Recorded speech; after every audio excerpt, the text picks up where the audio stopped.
Сейчас будет краткий пересказ фильма «Королевский роман». Приятного тебе просмотра. Принцесса Великобритании Каролина Матильда написала письмо своим детям, в котором признается, что говорит им правду. В воспоминаниях Каролина рассказывает об Англии, которую она собиралась покинуть, чтобы выйти замуж за Кристиана VII датского. Она страстно любит искусство и образование, но когда она приезжает в Данию, ей сообщают, что многие ее книги запрещены государством. Кристиан психически болен, и Каролина несчастлива в их браке.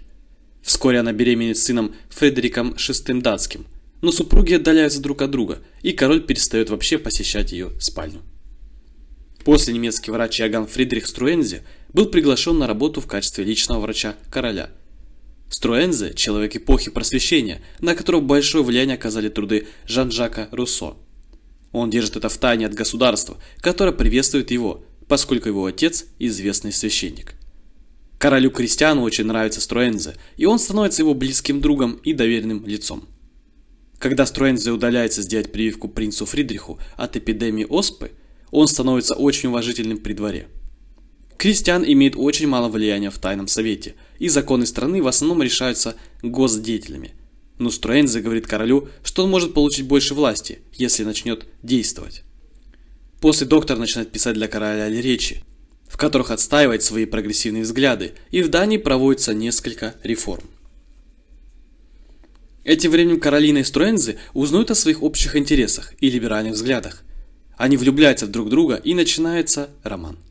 Когда Каролина беременеет, она предохраняется, убеждая Кристиана возобновить с ней половую жизнь. В результате принцесса Луиза Августа становится дочерью короля.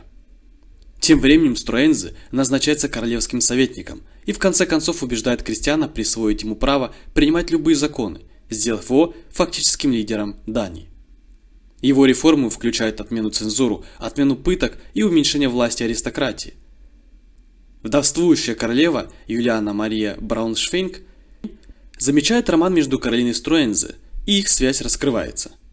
Кристиан поначалу сердится, но прощает друга и заявляет, что они должны жить дальше, как будто ничего и не изменилось.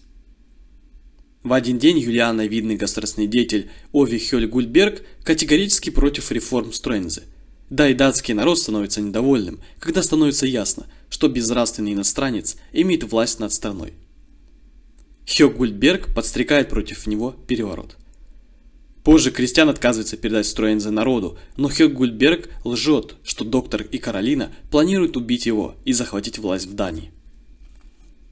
Поэтому Кристиан позволяет арестовать Каролину и отправить ее жить в изгнание, а Струэнзе приговаривает к смерти. Кристиан помиловал своего друга, не желая его смерти, но Хёг Гульберг не дает вовремя узнать об этом, и Струэнзе обезглавливают. Позже Хёг Гульберг становится новым фактическим лидером Дании, и многие реформы Струэнзе отменяются.